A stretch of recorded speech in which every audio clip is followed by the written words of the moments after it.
ሄሎ ጋይስ እንዴት ናችሁ? አሁን ዛሬ በዚህ ቪዲዮ የምትመለከቱት ቪዲዮ ከጥቂት ወራት በፊት ቪዲዮን ኮፒራይት ምክንያት ድሌት አድርጌያለሁ። የቪዲዮ ዋና ሀሳብ ምንድነው? ሀሳብም የለውም እውነት ለመንገር ትራቨል ቪዲዮ ነው። ከመጀመሪያ ፈርስት ታይም ከሚዛን ተፈሪ እስከ ደብረ ማርቆስ ዩኒቨርሲቲ ስንመጣ የነበረውን ጆርኒ ነው ሙሉ እንደ ብሎግ የሰራ ነው። ቪዲዮ ኢዝ ኢምፖርታንት ፎር ሚ። ጉዟችን ምን ይመስል ነበር የሚለውን ደግሞ ማየት የምትፈልጉ ካላችሁ ቪዲዮውን እስከ መጨረሻ እዩት። ብለ ሀሳብ ካላችሁ እስኪ ኮሜንት ላይ አስቀምጡልኝ። ለውጥ ካለም ደግሞ አሳውቁኝ። ኢንጆይ አድርጉ። ላይክ በተን መጫናችሁ እንዳትረሱ። ማለት በአጠቃላይ ወደ 700 ምናምን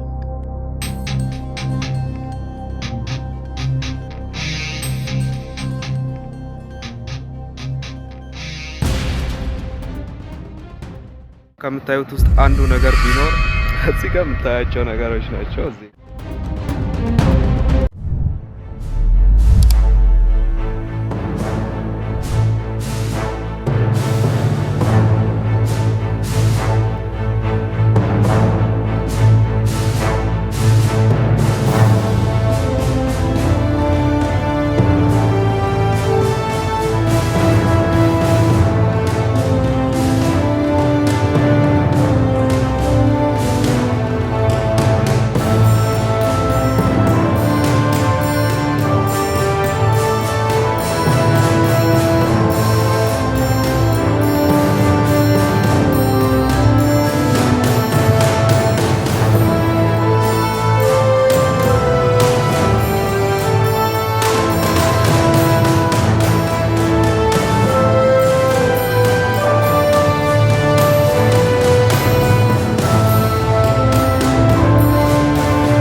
ጋይስ እንዴት ናችሁ? ሚዛን ተፈሪ ነኝ ያለሁት። እንግዲህ ከሚዛን ተፈሪ ወደ ደብረ ማርቆስ ያለው ጉዞ ምን ሊመስል እንደሚችል እስኪ ብሎጉን ልሰራላችሁ ብዬ አስቤ ነው። ምክንያቱም እንደዚህ አይነት ብሎግ ኢትዮጵያ ውስጥ ሲሰራ ያየው አይደለም። ተማሪም ደግሞ የኢትዮጵያን ተማሪ እንዴት እንደሆነ አይሰራም፣ ሪስክ አይወስድም። እስኪ እኔ ራሴ ኤክስፒሪየንስ ወይም የምፈልገውን ቪዲዮ ነው እየሰራ ያለሁት። በጣም ኢንጆይ አድርጌ ነው የምሰራው። ከዚህ ወደ ደብረ ማርቆስ ማለት በአጠቃላይ ወደ 700 ምናምን ወደ 800 ወይ ወደ 900 ሊጠጋ የሚችል ኪሎ ሜትር ነው የሚወስደው። ግን አሁን እኛ ከዚህ ተነስተን ወደ ደብረ ማርቆስ ስንሄድ አዲስ አበባ ደርሰን እናድራለን። ከዛ በኋላ ነው በንጋታው ወደ ደብረ ማርቆስ የምገባውና ነገ ቀን ሙሉ ከሚዛን ተፈሪ ወደ አዲስ አበባ አጠቃላይ ወደ 500 ምናምን የሚሆን ኪሎ ሜትር ነው የሚወስደው። በጣም ከባድ ሊሆን ይችላል። እንደዚህ አይነት ጉዞ እኔ ተጉዤ አላውቅም። ብዙ ርቀት በታክሲ ነው በባጃጅ ነው እንጂ እንዲህ አይነት ጉዞ ሄጄ አላውቅም። እዚህ ጋር እንደምታዩት እዚህ ጋር ይታያቸዋል። አይ ዶንት ኖ ነገሩ ተገልብጧል መሰለኝ። ፐብሊክ ባስ ነው ያዝኩት።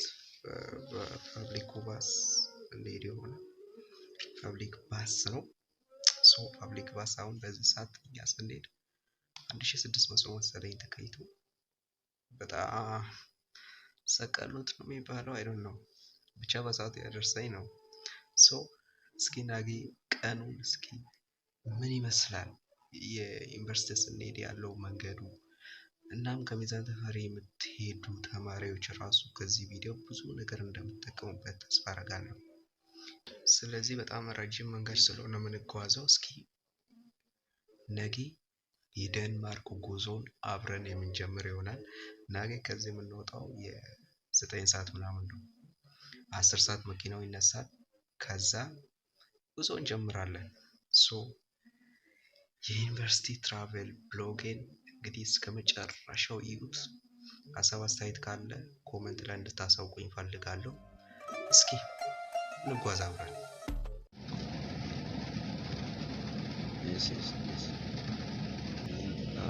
ከባድ ነው። ሶ ጋይስ ዛሬ አሁን ራሱ ልንወጣ 9 ሌሊቱ 9 ሰዓት ከ40 ምናምን ነው።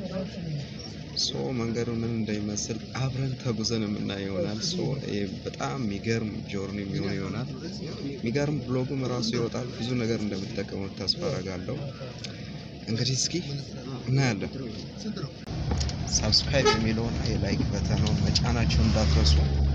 ያው አሁን ያለነው ቦንጋ ነው። ቦንጋ ምንም አዲስ ነገር የለም። ያው የተለመደ ነገር ነው። ሶ ፍሬንዴ ነው፣ እሱም ፋውል ነው፣ እኔም ፋውል ነኝ። እንግዲህ መንገዱን እስኪ አብረን እንጓዝ።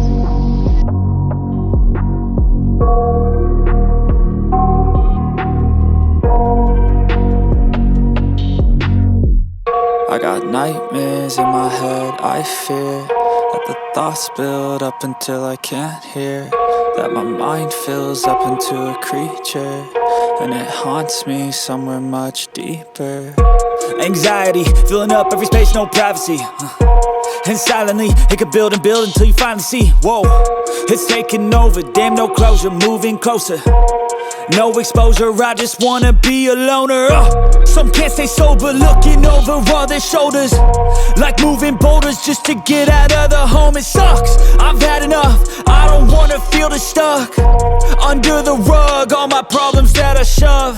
I got nightmares in my head, I fear that the thoughts build up until I can't hear, that my mind fills up into a creature, and it haunts me somewhere much deeper.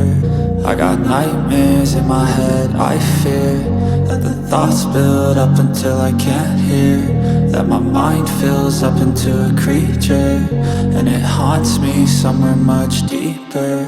I've been feeling weird, I can't seem to focus good enough, nothing's really clear, sometimes it could be a little tough, I just need to feel like the end's in sight for me, but let's be really real, anxiety can foggy all this stuff. I've been feeling weird, I can't seem to focus good enough, nothing's really clear, sometimes it could be a little tough, I just need to feel like the end's in sight for me, but let's be really real, anxiety can foggy all this stuff. It sucks when you finally feel like giving up. Oh God, no luck, everything feels like you're sticky stuck. I'm lost, handcuffed to the bed where I sleep, don't give a fuck. Can't stop, unplug, feeling overwhelmed, I think I've had enough. Gotta find a way to get some energy, gotta find someone who's a good friend of me. I need purpose to make it all worth it, I'm still searching and I'm still learning. I want a life that's filled with memories, not a life with regret and frenemies. I need focus to keep me from hopeless psychosis if I keep moping.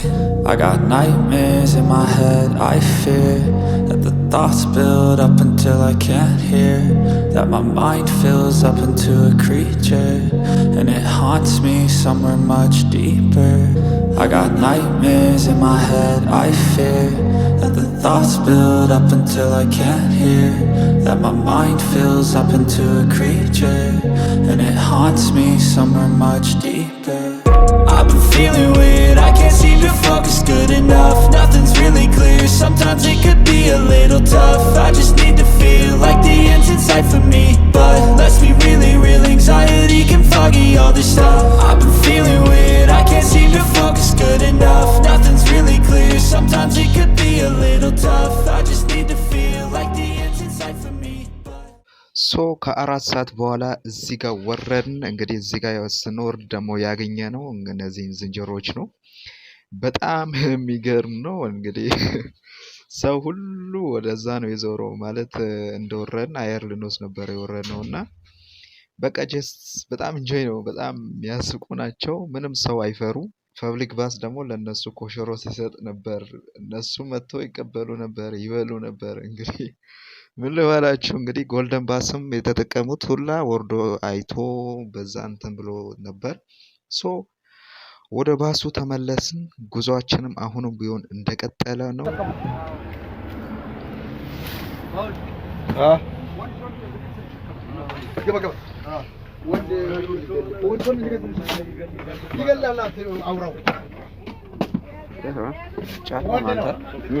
ጨለመ በጣም።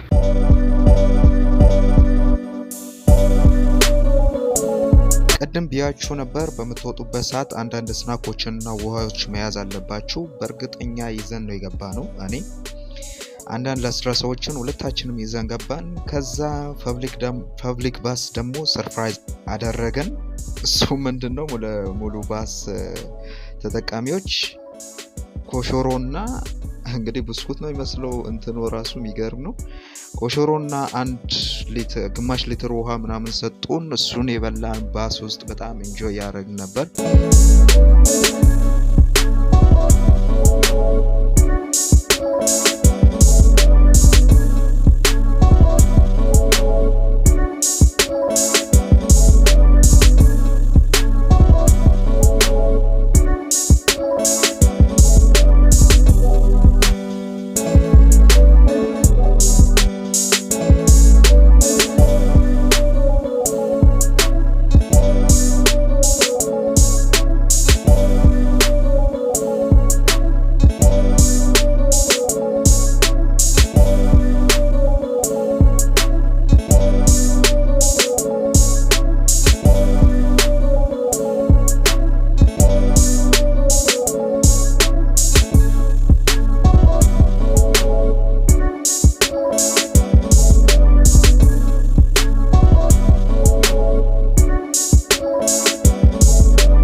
ሶ ጋይስ ከሚዛን ተፋሪ እስከ አዲስ አበባ ያለው መንገድ ይሄን ይመስል ነበር። በጣም ሃርድ ነው ከምታስቡት በላይ። በተለይ ከሩቅ ሆናችሁ ወደ አዲስ አበባ የምትመጡ ሰዎች ታውቁታላችሁ። ስለዚህ በዚህ ጉዞ ላይ እኔ ለእናንተ የምሰጠው ቲፕ ቢኖር ሁልጊዜ በምትጓዙበት ሰዓት ፕሬዘንሳችሁን ጉዞ ላይ ብቻ አድርጉት። ለምሳሌ ከጎናችሁ ሰው ካለ በቃ ኢንጆይ አድርጉት ጋይስ። ሶ የእናንተን ትሪፕ የሚያሳምረው ምን መሰላችሁ? ፕሬዘንሱን ወይም ባላችሁበት ቦታ የምታዩት ብዙ ነገር አለ። ስለዚህ ሁልጊዜ ትሪፑ ላይ በምትሄዱበት ሰዓት ጉዟችሁ ወይም ትኩረታችሁ ጉዞ ላይ አዩ።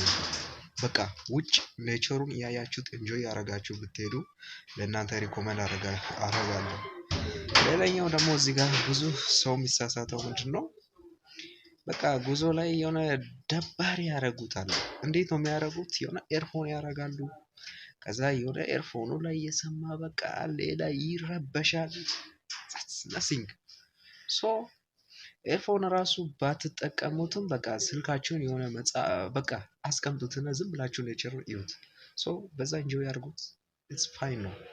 ስለዚህ ይሄን ይመስላል የዛሬ ጉዞ። በቃ አስባለሁ ይሄ ነው የዛሬውን ቀን ያሰማረው። እስኪ ናጌ አዲስ ቀን ነው።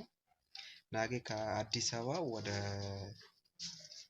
ደብረ ማርቆስ ነው የምንጓዘው። የመጨረሻው ትሪፕ ይሆናል። እሱን አጠናቀን ግቢ የምንገባበት ነው። ግቢ ስንገባም ብዙ ቪዲዮ ነው የምንሰራው። ዘንድሮ እንደውም ብዙ ማይልስ ስለምንጓዝ ይሄን ቪዲዮ ላይክ ማድረጋችሁ እንዳትረሱ። ጉዟችንን በንጋታው ጀመርን። ወደ ደብረ ማርቆስ ጉዟችን ይሄን ይመስል ነበር። እንግዲህ ደብረ ማርቆስ ስንጓዝ መንገድ ላይ በጣም የሚገራረም ነገሮችን ያየ ነው። እንግዲህ መሬት አቀማመጡ ራሱ በጣም የሚገርም ነው። እዚህ ጋር የምታዩት የሲሚንቶ ፋብሪካ ነው መሰለኝ። የሚገርም በጣም ግዙፉም በጣም ትልቅ ሲወራ የምሰማው ነው። እናም ጉዟችን በጣም ኢንተረስቲንግ በጣም ደስ የሚል ነበር።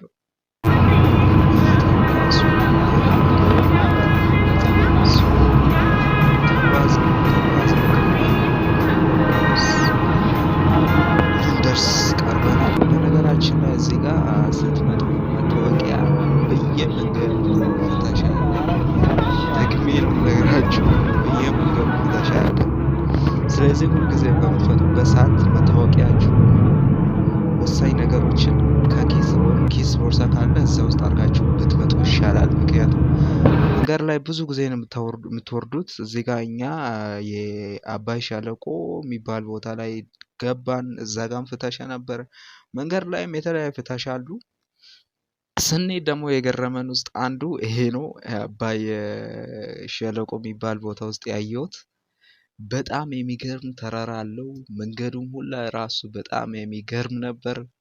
ተራራውም በቃ ብቻ ምን ልበላችሁ ብቻ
ፋይናሊ ጉዟችንን አጠናቀን ጎጃም ደረስን። ጎጃም በጣም አደባባይ ሁላ ራሱ በጣም ደስ የሚል ነበር። የአዲስ ዓለም ሐውልት አለው።